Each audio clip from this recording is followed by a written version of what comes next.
알기 쉬운 경제 완전 정복. 가장 가까이 있는 생활 경제 뉴스. 김은경의 생생경제.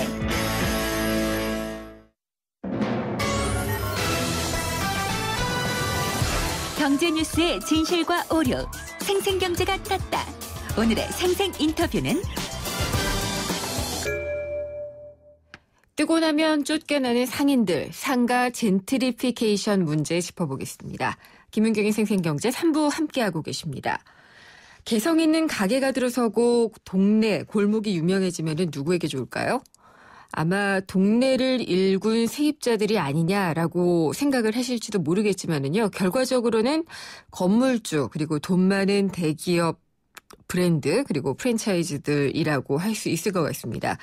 기억을 되살려봐도 무슨 거리, 골목 이렇게 불렸던 곳들이요. 얼마 안 돼서 대형 프랜차이즈 업체들의 대형 건물로 바뀌는 경우를 자주 보고 있는데요. 열심히 동네를 일궈놔도 세입자들은 오른 임대료를 감당하지 못하고 자리를 떠야 하는 경우가 빈번하게 일어나고 있습니다. 문제의 원인 그리고 해결 방법은 무엇이 있을지 한번 알아보도록 하겠습니다.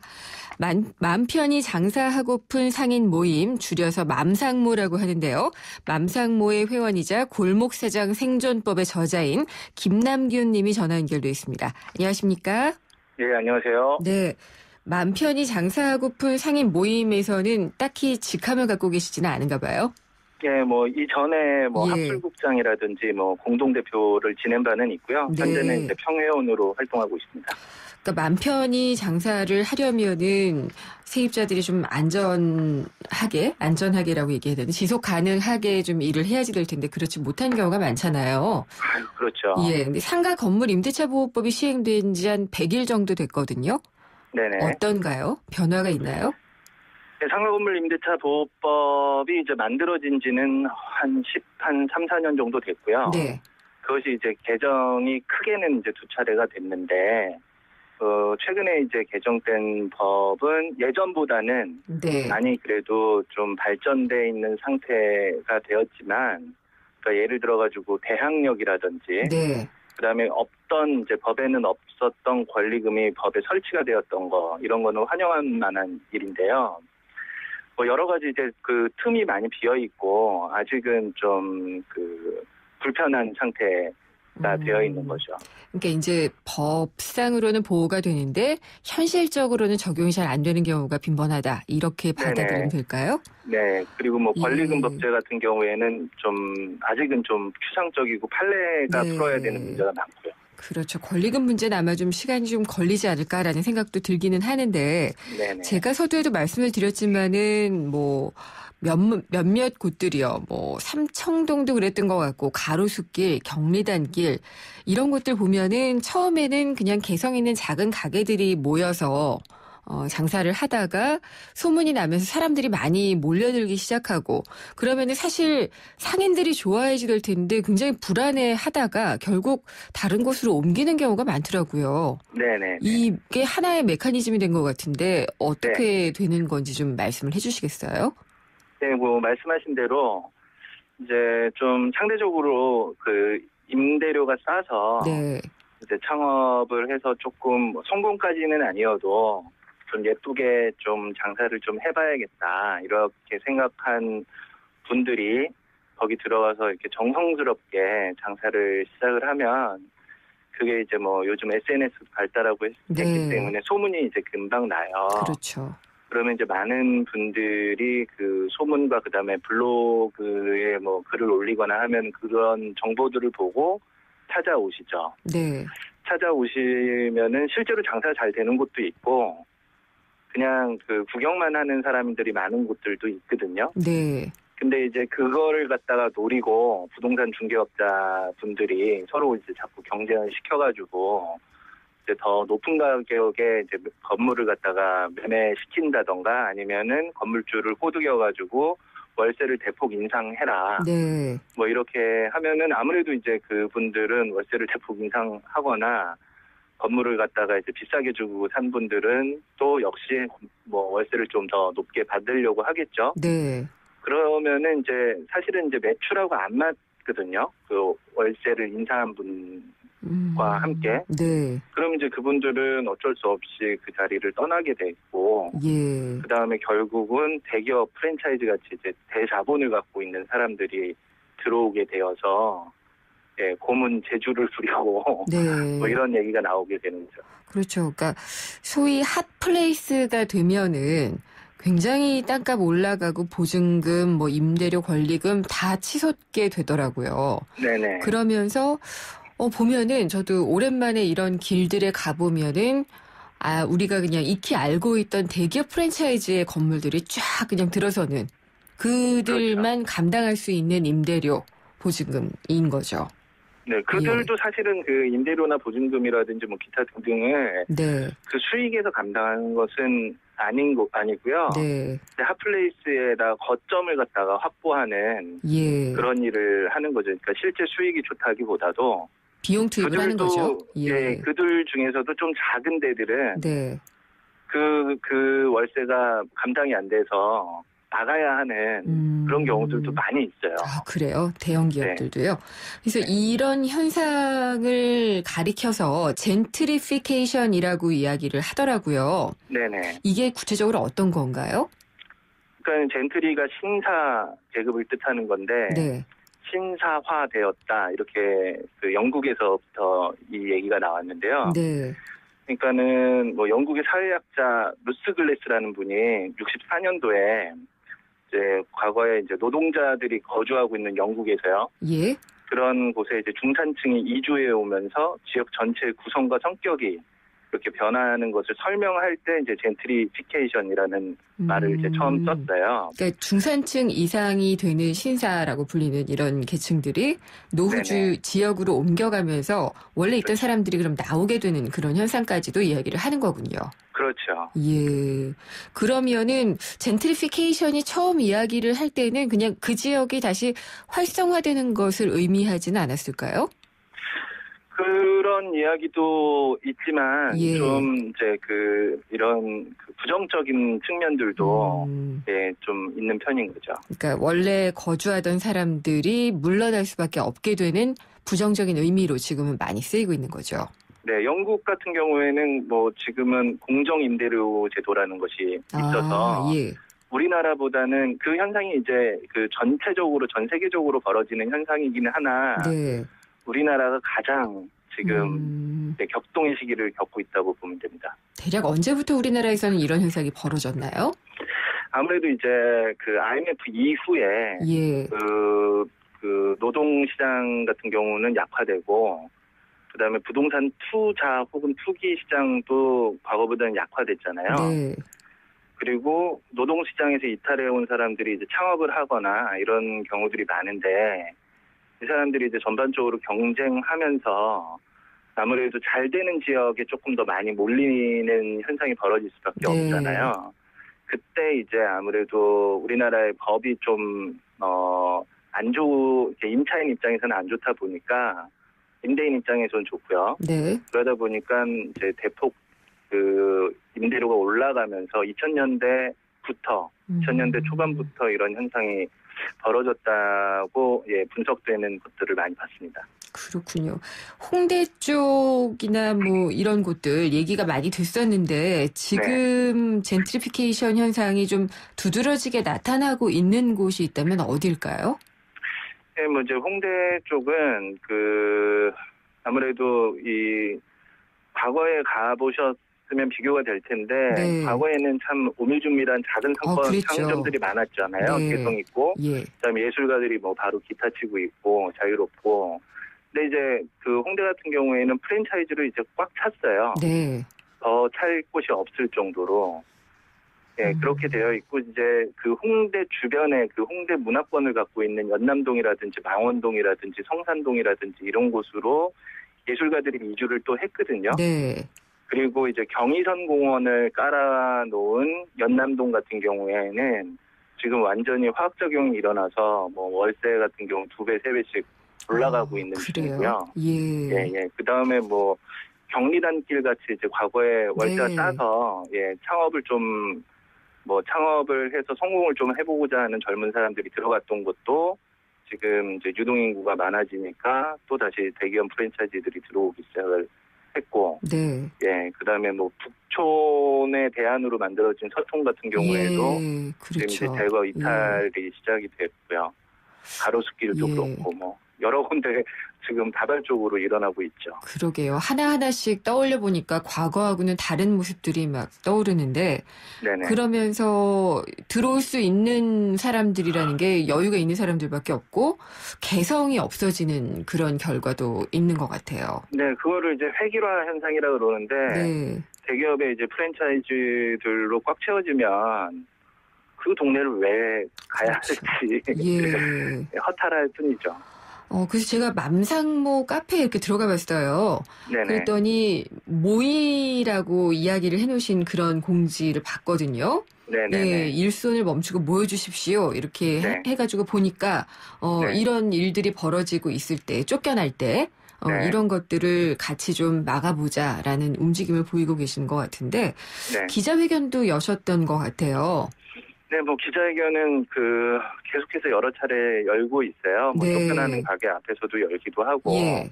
그다음에 소위 이제 강제 집행이 벌어지는 순간에서도 기자회견을 열기도 하고요. 네. 네, 여러 가지 열고 있죠. 정부 쪽에서나 기업에서나 뭐 얘기를 좀 듣는 게 있나요? 뭐 늘 그랬듯이 네, 묵묵부답인 상태가 많죠. 그래요? 근데 성수동인가요? 그쪽에서는 상생협약을 만들어서 건물주하고 임대인들이 조금 잘 같이 해보자라는 움직임도 있다고 듣기는 했는데요. 네, 뭐 그런 움직임은 굉장히 좋다고 저는 생각을 해요. 네. 지금 이제 서울시에서도 조례를 만지고 있고요. 예. 그다음에 뭐 적극적으로 이제 중개위원회 같은 경우 중재위원회를 만들어가지고 중재를 하기도 하고 네. 네, 그런 움직임들은 있어요. 예. 그리고 저는 뭐 박수를 충분히 쳐드리고 싶은 입장이기는 하지만 상위법이 없는 상태에서는 네. 권고사항밖에는 안 되거든요. 아, 그렇군요. 그런 예. 조례들이 예. 그래서 사실은 이것이 얼만큼의 실효성을 거둘 수 있느냐 하는 네. 것은 개인 대 개인의 그 합의 정도에만 기댈 수밖에 그렇죠. 없는 저는 거거든요. 안 되고 상위법이 마련이 되는 것이 좀 시급하겠네요.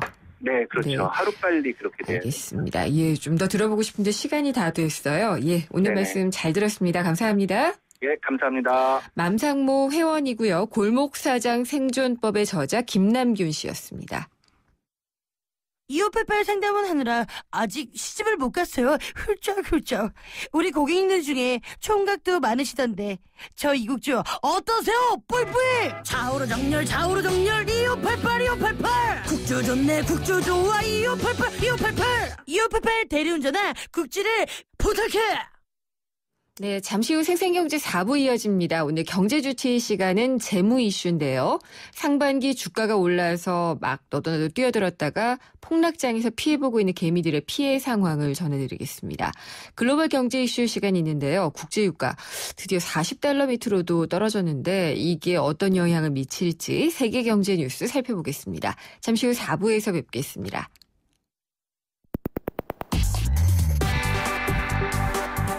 어려운 경제학은 가라. 귀에 쏙쏙 들어오는 김인경의 생생경제.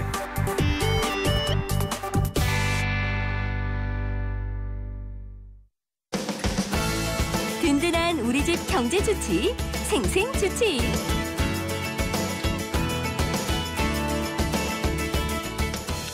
경제주치 시간입니다. 오늘 재무 이슈와 상담 시간이고요. 에듀머니의 김준하 팀장님 나오셨습니다. 안녕하십니까? 네, 안녕하세요. 네. 요즘 주가 심상치가 않죠. 예, 오늘도 뭐 1820선? 예, 그 정도 선. 1800까지 내려갔다가 가까스로 조금 올려놓고. 그렇죠. 예, 예. 근데 상하이 증시 폭락하고 난리도 아닌데 이럴 경우에 사실 기관 투자가보다 걱정되는 거는 개인 투자자, 개미들이거든요. 예, 사실 이럴 경우에 지금 주식시장에 이렇게 보면 개인 투자자들 같은 경우는 뭐 저가 매수라는 네. 단어를 굉장히 많이 써요. 근데 사실 굉장히 위험한 상황임에도 불구하고 그렇죠. 오히려 가격이 낮아졌다는 이유로 저가 매수 타이밍이라고 지금 얘기하는 경우가 너무 많아서 사실 앞으로 좀 위험성이 좀 더 커질 우려가 좀 있습니다. 근데 워낙 저금리 시대이다 보니까요. 투자할 곳이 마땅치 않으니까 네. 조금이라도 돈이 있으면은 주식에 투자해보자라는 분들이 적지 않아요. 예, 사실 굉장히 많더라고요. 2013년 기준으로만 보더라도 대략 한 이제 개인 투자자가 475만 명 정도 됩니다. 그래서 네. 또 이제 이들이 보유하고 있는 주식 비중이 한 50% 좀 못 되게 한 46.9% 네. 정도 되고요.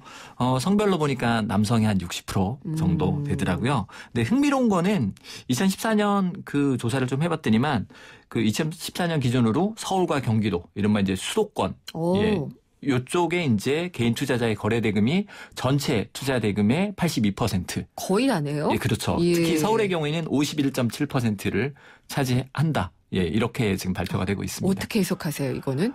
사실 이제 경제 활동이 네. 수도권에 집중되어 있는 영향들도 조금 있는 것 같고요. 예. 이제 상대적으로 수도권이 좀 삶이 팍팍해졌다. 예, 이건 뭐 예전부터 그렇죠. 있었던 얘기죠. 그래서 예. 그 서울이나 수도권 같은 경우는 특히나 이제 주거 문제 뭐 이런 것들 때문에 목돈이 필요하고 네. 예, 마땅한 투자처가 없다 보니까 주식시장으로 몰리고 이게 이제 반복된다라고 예, 좀 해석할 수 있을 것 같습니다. 근데 주식 투자하는 개미 투자자들을 보면 주로 맞벌이가 많다고 하던데요? 예, 맞습니다. 사실 외벌이 같은 경우는 네. 일단 예산이 딱 정해져 있고 그렇죠. 또 들어온 돈이 정해져 있다 보니까 허투루 이렇게 돈을 쓰기가 조금 어렵습니다. 근데 맞벌이 같은 경우는 일단 기본적으로 이제 버는 수입이 2배가 되고 또 그러다 보니까 조금 어느 정도 이제 마음의 네. 안정성이 또 있습니다. 그리고 예. 이제 서로 이제 상대방을 조금 믿는 심리도 조금 있습니다. 내가 아니더라도 집사람이 조금 저축하겠지. 네. 그러다 보니까 상대적으로 내가 조금 뭐 비상금을 가지고 있다거나 뭐 소위 비자금을 가지고 있다라고 하면 이게 거의 이제 주식시장으로 들어갈 가능성이 있는 거죠. 그렇다면은 투자 수익률이 좋다면은 문제는 안 되잖아요. 예, 사실 뭐 개인 투자자 하면 이렇게 예. 연관 검색어가 쪽박, 뭐 역주행, 예, 항상 이런 대박도 게 나오기는 해요. 대박 희망. 예, 그렇죠. 대박 희망 뭐 예. 이렇게 나오죠. 그래서 사실 뭐 한 시점 기준을 좀 조사해 보면 올해 1분기 같은 경우도 뭐 그 개인 투자자가 순매수한 상위 10개 평균 네. 수익률이 10.29%입니다. 이제 사실 딱 골랐는데 그게 전부 다 마이너스 10.29%. 마이너스 10.29%. 예, 그렇죠. 예. 수익률이 마이너스라는 거죠. 이제 같은 기간에 기관 투자자 같은 경우는 예, 한 수익률이 14.86%. 네. 예, 이렇게 되어 있습니다. 그리고 아이러니한 거는 이제 개인 투자자가 이제 증권사를 통해서 트레이딩을 하잖아요. 근데 보니까 이 증권사의 단기 순이익이 2008년 금융위기 이후로 네. 최대가 됐다라고 합니다. 근데 그만큼 거래가 많아진 거래를 거죠. 굉장히 많이 한다는 예. 얘기가 되는 거죠. 거래 네. 수수료로 돈을 버니까. 네, 그렇죠. 예. 근데 이게 주식시장의 변동폭을 최근에 더 늘려놨잖아요. 네. 그게 이제 뭐 선진 증시로 가는 뭐 네. 길이다 뭐 이런 설명들이 있었는데 네. 이게 개인 투자자들에게는 대박일 수 있지만 쪽박을 칠 가능성을 높인 거 아닌가요? 네, 사실 뭐 단적으로 얘기해 주는 게 이틀 연속 하한가면 반토막이다. 네. 예, 사실 이게 확 와닿는 단어인데요. 그러네요. 사실 애초에 이제 가격 변동 제한폭을 확대한 것 자체가 주식시장을 활성화하자는 취지인데 근데 상대적으로 개인 투자 입장에서는 안전장치가 그만큼 줄었다라는 네. 얘기가 되고요. 오히려 이제 개인 투자자 같은 경우는 정보가 상당히 부족하잖아요. 그렇죠. 예, 이분들 입장에서는 막대한 손실을 입을 가능성이 좀 커진 거라고 볼 수 있습니다.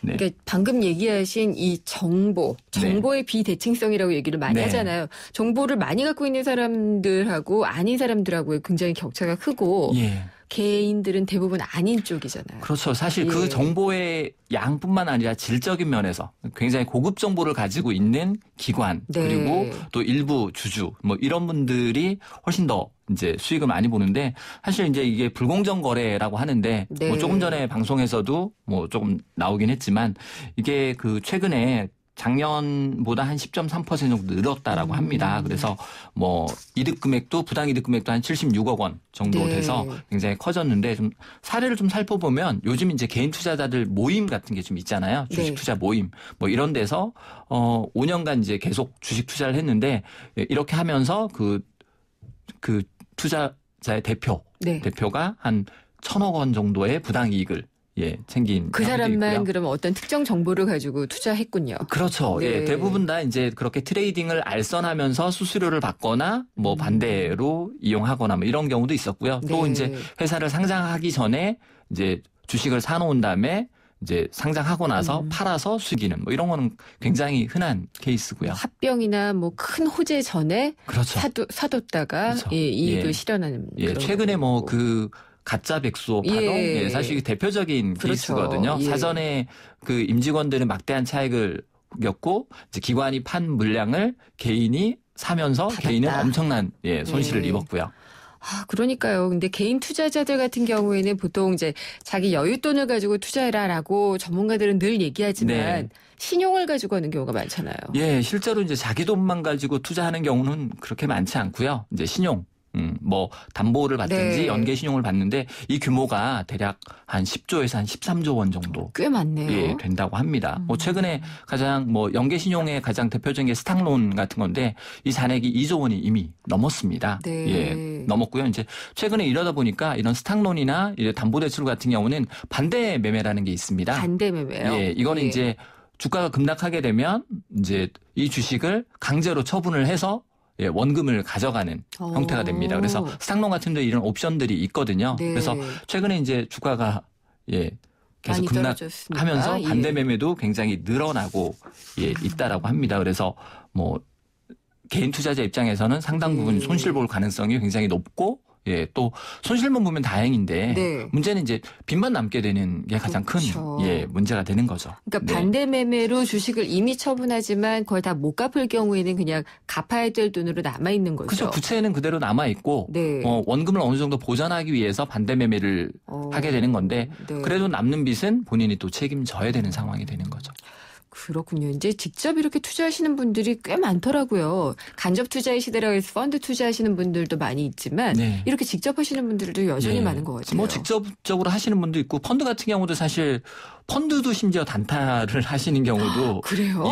꽤 많더라고요. 펀드는 좀 안전하다. 근데 쉽지 않을 대신에 텐데. 이제 단타를 하는 경우도 많고요. 직접적으로 하시는 분들도 대부분 이제 본인의 뭐 그 지식에 의존하기보다는 어느 카페에서 어떤 게 우량하다. 네. 뭐 이런 것들을 듣고 이제 매입을 하게 되는데 실제로 보다 보면 이제 뭐 그런 정보들이 5분, 10분 단위로 계속 이렇게 올라와요? 온다고 합니다. 그러면 이제 사실 그 타이밍을 놓쳐가지고 네. 오히려 이제 손실을 보는 경우도 있는 것 같고 또 결론적으로 항상 이제 어떤 문제가 생기거나 아니면 주가가 떨어지거나 이제 분석을 할 때는 이럴 때는 문제가 없었는데 이것 때문에 문제가 생겼다. 뭐 이런 식으로 이제 어떤 특정한 이유를 들어서 다음에는 잘 될 것이다. 이렇게 하다 보니까 오히려 이제 계속 추가적으로 손실을 보는 경우죠. 예, 그렇습니다. 근데 특히나 이제 지금 우리가 통제할 수 없는 대외 변수로 막 떨어지고 있는 이런 상황에서는 더더욱 문제인데 네. 저가 매수의 기회다라는 사람들이 있어요. 그러면 네. 또 부추겨서 투자를 하게 되죠. 사실 이제 개인 투자자가 저가 매수를 하는 거는 자본금이 부족하다는 얘기인데요. 그렇죠. 오히려 사실 그런 주식들의 한 60% 이상은 나중에 쪽박을 찰 위험성이 있는 주식이죠. 대박보다는 쪽박인 경우가 훨씬 더 많다는 얘기가 되는 거죠. 그러면은 김준하 팀장님께 개미들이 쪽박을 피하기 위한 방법을 알려주세요. 그러면은 뭐라고 말씀을 해주시겠어요? 일단 가장 첫 번째는 빚내서 투자하지 말라는 겁니다. 뭐 거의 10조 정도가 들어가 있다고 하는데 사실 이것도 굉장히 거품이 들어가 있다는 얘기가 되거든요. 그래서 절대 빚내서 투자하지는 말자. 그다음에 두 번째는 단타 매매.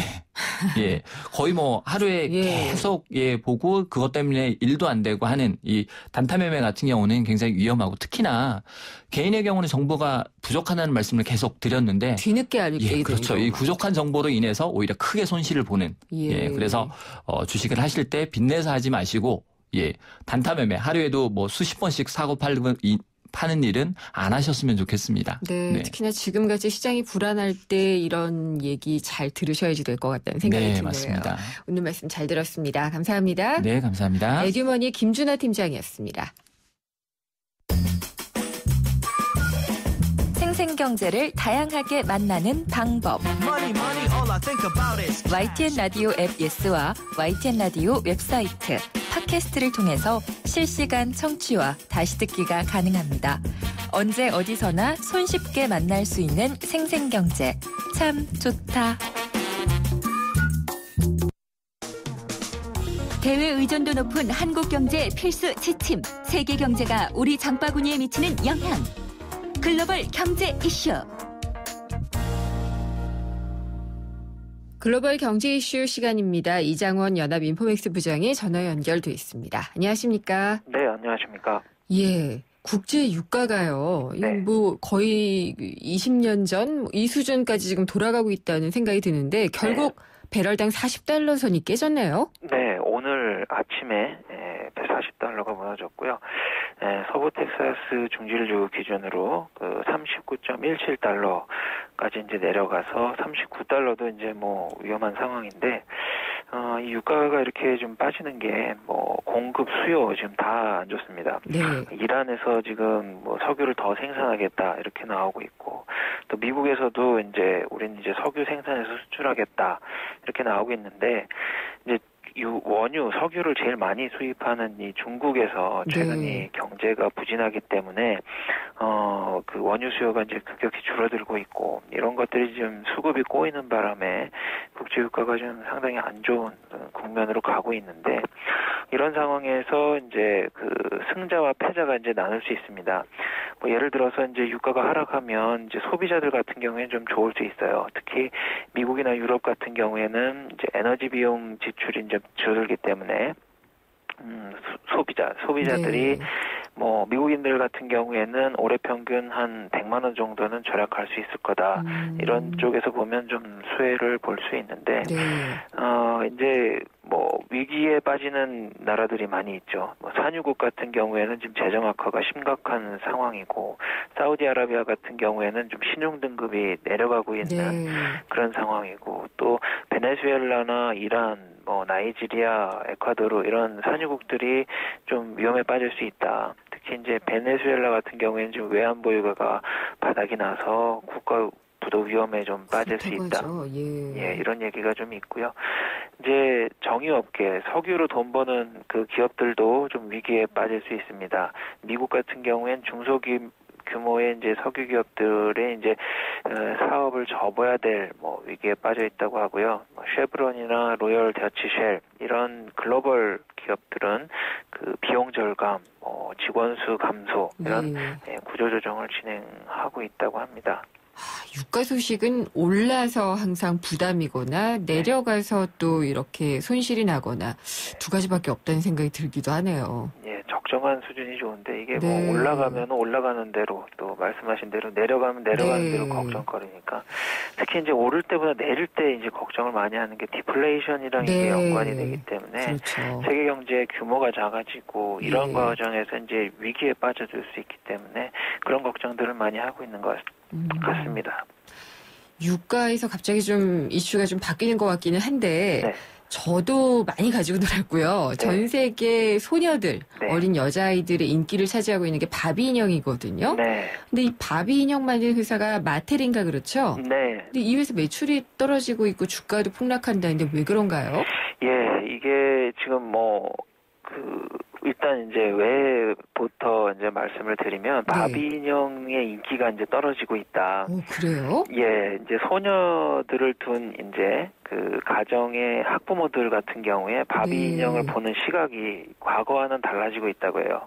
일종의 이제 인식의 변화인데 이 바비 인형이 지나치게 완벽한 신체 조건을 표현하고 있다. 이런 것들이 그 외모지상주의에 대한 그 부모들의 반감을 불러일으키고 있다. 이런 얘기가 있고요. 두 번째로는 이제 이 휴대폰이 이제 등장하면서 디지털 게임이나 이런 앱 이런 것들이 이제 새로운 놀이기구가 되면서 바비 인형을 대체하고 있다. 이런 것들이 있고 경쟁사들의 분발, 경쟁 완구들이 이제 부상했다는 건데 특히 이제 프로즌 그 겨울왕국이 작년에 이제 인기를 엘사 인형 그 이후에 바비 인형의 인기가 추락하고 있다 이런 건데요. 특히 이 겨울왕국이 결정타입니다. 왜냐하면 겨울왕국에 나온 그 엘사와 안나의 이 캐릭터가 어떤 그 바비 인형처럼 이렇게 뭐랄까 소극적인 이런 여성상이 아니라 자기 운명을 스스로 개척하는 그런 적극적인 여성상을 반영하는 거기 때문에 소녀들도 그렇고 부모들도 이제 반응이 좋고 그런 여성이 앞으로 자기 자녀들이 그렇게 됐으면 좋겠다는 그런 것들이 좀 반영이 돼서 그런지 이 겨울왕국의 이 인기 때문에 바비 인형이 상대적으로 좀 타격을 받고 있다고 하고요. 그래서 바비 인형 마텔도 이거에 대응하기 위해서 전략을 짠 게 여자 영웅 캐릭터를 이제 만들었어요. 어떤 캐릭터들이요? 취어로라고 하는 그 테마의 바비 인형들을 이제 출시를 했고요. 여기에는 이제 그 흑인 영화 감독 에바 두버네이 그 마틴 루터 킹 목사 그 영화를 제작한 이 감독인데 이렇게 각자의 영역에서 성공한 그전같이 이렇게 공주 같은 여성이 아니라 어떤 커리어 우먼으로서 자기 영역에서 성공한 여성들을 모델로 한 그런 인형을 만들었다고 하고요.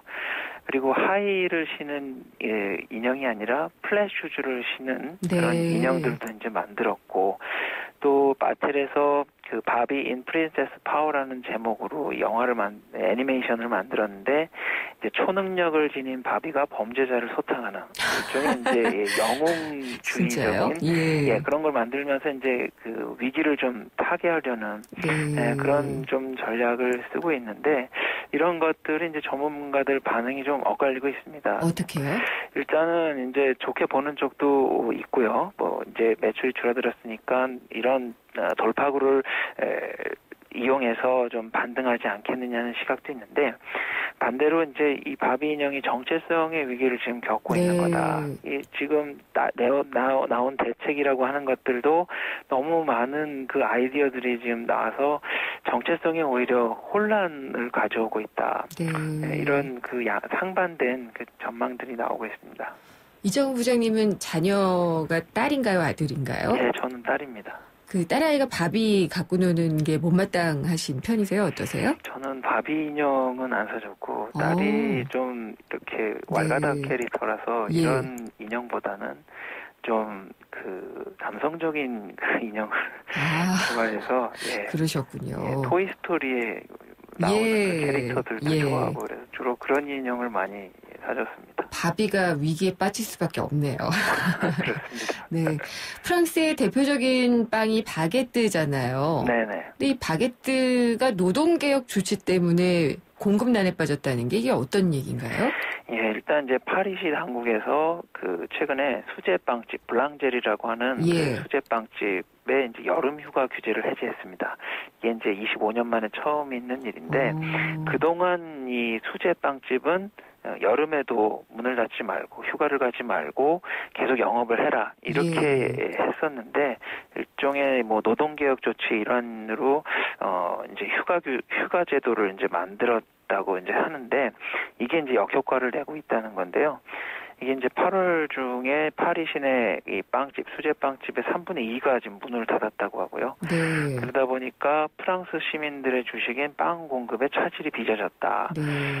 프랑스인 같은 경우에는 이 대량 생산하는 그 빵보다 수제빵집에서 만드는 신선한 빵을 선호하는데 공급이 딸리다 보니까 시민들이 불편을 겪고 있다.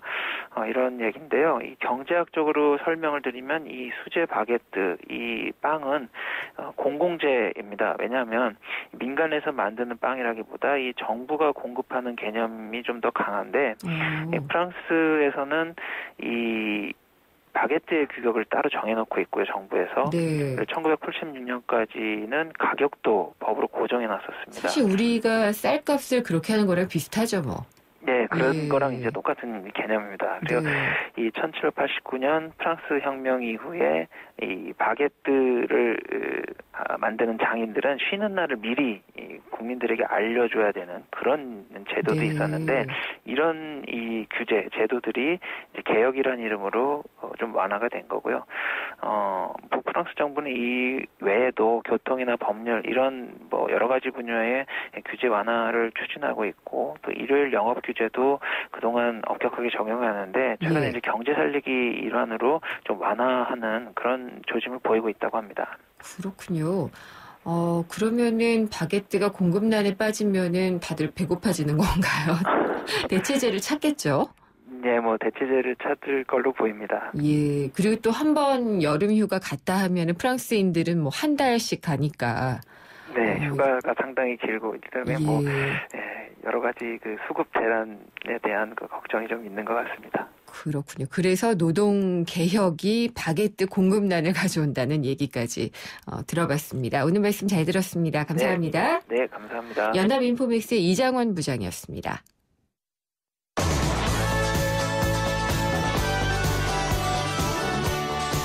김은경의 생생경제 4부 포스코와 함께했습니다. 오늘 생생경제가 마련한 선물 받으실 분은 0284님이고요. 저희 제작진이 따로 연락드리도록 하겠습니다.